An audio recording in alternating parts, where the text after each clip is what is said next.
Alright, what's up guys? Welcome to the video. So today I'm going to be doing an unboxing of the 2018 12.9 inch iPad Pro. I picked up the 64 gigabyte Wi-Fi option, the space gray.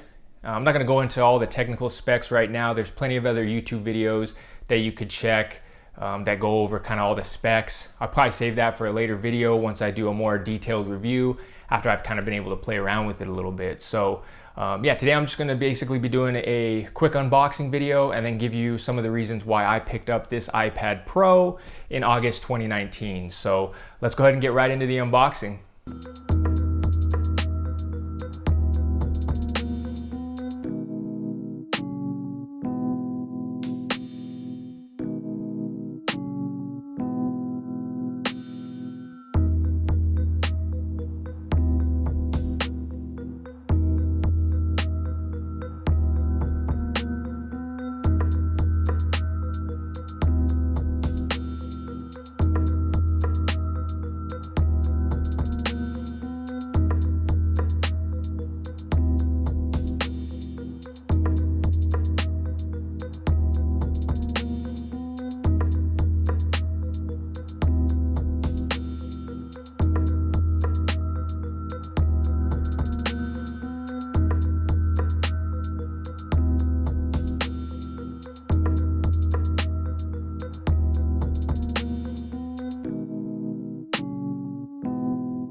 Alright guys, so now that we got the iPad opened, I'm gonna go ahead and give you some of the reasons as to why I decided to pick one up. Reason number one is I wanted a bigger screen. I wanted something to edit on my video and my photo and just have a better experience as far as being able to see everything, not feeling so cramped.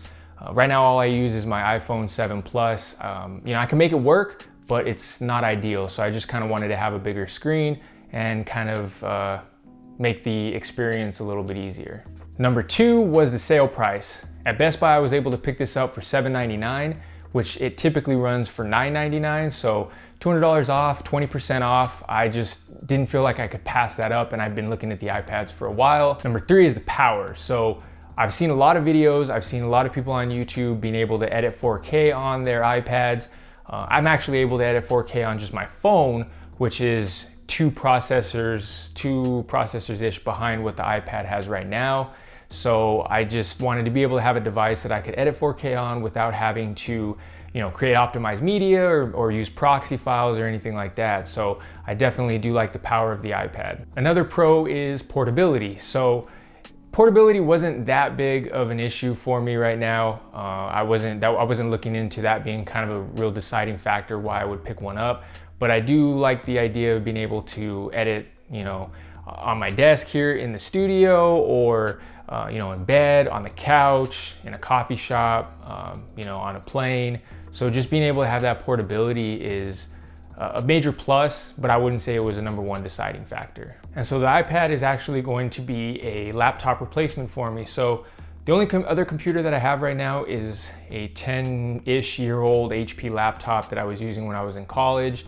It works fine for general tasks and, you know, making beats, but anything more than that, it just kind of doesn't have the power for it. So I'm going to be using this iPad as my main computer, and it's going to be able to, you know, replace my laptop for a majority of what I do.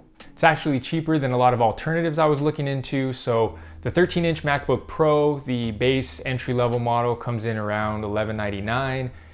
The Dell XPS 15, which is a really good laptop, that comes around $1,500.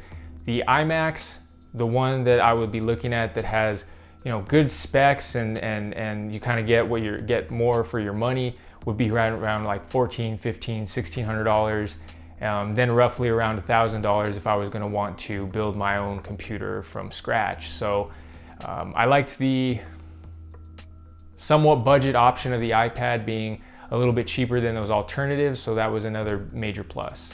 I also like the fact that the app alternatives on iOS are a lot cheaper than your traditional desktop software. So for instance, LumaFusion, $30 app that I purchased on the App Store.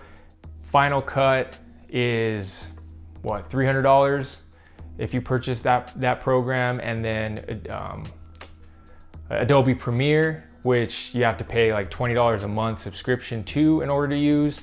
And then DaVinci Resolve, that's free, but if I was gonna go the Mac route, it's not as optimized as like Final Cut would be, so then you would maybe have to step your specs up on the hardware a little bit more in order to run DaVinci. So I do like the alternatives for the apps, Affinity Photo, all those things. Those are a lot cheaper than, you know, the desktop software.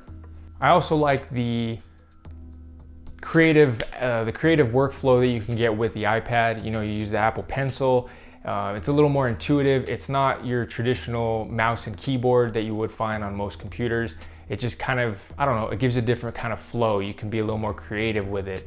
It has a bunch of great apps, Procreate. You know, I'm not really an artist, but I feel like if I get the iPad and I get the pencil, I might, you know, dabble a little bit in some drawing and just, you know, see how I enjoy that. And it might be something else that I want to pick up. So I just enjoy the workflow and the kind of creative way that the iPad makes you work.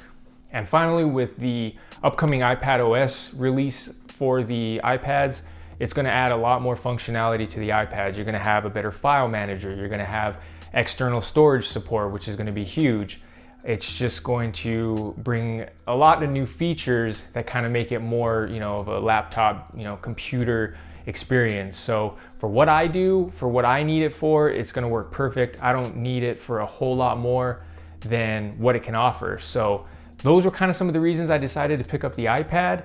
I'm going to go ahead and mess with it a little bit, play around with it, and see if it is something that I want to keep, or if I might, you know, try to go a different route. So let me know what you guys think. Let me know what you guys use in order to make your videos or, you know, edit your photos. Let me know if you think this was a good option or if I should maybe go with something else. But yeah, I'm gonna go ahead and mess around with this, and I will bring you guys another video a little bit later on with a more detailed review of the iPad. So I'll catch you guys in that next video.